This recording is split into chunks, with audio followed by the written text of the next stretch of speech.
মোনালিসার রহস্যে নতুন মোড়। দা ভিঞ্চির আঁকা নারী কি লিসা গেরার্দিনি নন?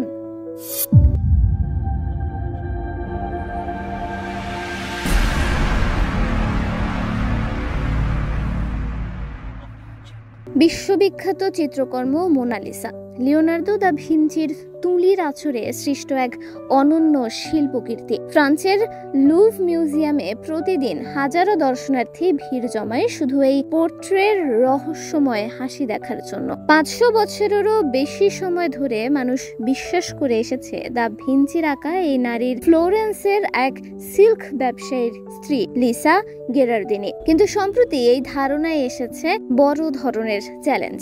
ফ্রান্সের এক বিজ্ঞানী পাস্কাল কোট টানা 10 বছর গবেষণার পর দাবি করেছেন মোনালিসার নারী আসলে লিসা গেরার্দিনি নন, বরং অন্য কেউ। 2004 সালে লুভ মিউজিয়াম কর্তৃক কোটকে এই চিত্রকর্মের বিশেষ আলোক প্রযুক্তি ব্যবহার করে বিভিন্ন অ্যাঙ্গেল থেকে ছবি তোলার অনুমতি দেয়। দীর্ঘ গবেষণার পর তিনি জানান, পোর্ট্রেটির ক্যানভাসের নিচে রয়েছে 3টি ভিন্ন স্তরের ছবি। তৃতীয় স্তরে পাওয়া নারীর মুখে রহস্যময় হাসি নেই, যা কোটের মতে আসল লিসা গেরার্দিনির প্রতিচ্ছবি। পাস্কাল কোট বলেন, আমরা এখন শিল্পীর প্রতিটি আঁচড় পরতে পরতে বিশ্লেষণ করতে পারি, যেন পেঁয়াজের খোসা ছাড়ানোর মতো। এতে বোঝা যায় দা ভিঞ্চি কিভাবে এক স্তর থেকে অন্য স্তরে এগিয়েছেন। এই নতুন আবিষ্কার শিল্প জগতে ব্যাপক আলোড়ন সৃষ্টি করেছে।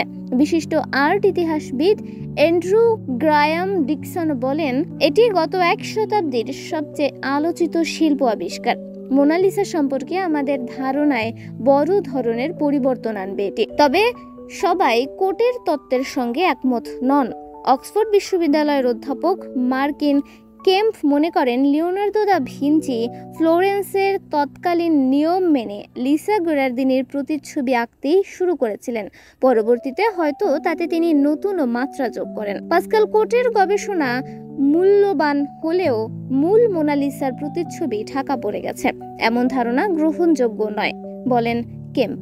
এদিকে পাস্কাল কেটের এই নতুন তত্ত্ব নিয়ে লুভ মিউজিয়াম কর্তৃপক্ষ এখনো কোনো মন্তব্য করতে রাজি হয়নি। ফলে মোনালিসার হাসির মতোই তার পরিচয় থেকে গেল এক অমীমাংসিত রহস্য হয়ে। 25 বছর পরও মোনালিসা শুধু এক চিত্র নয়, এক রহস্যের প্রতীক।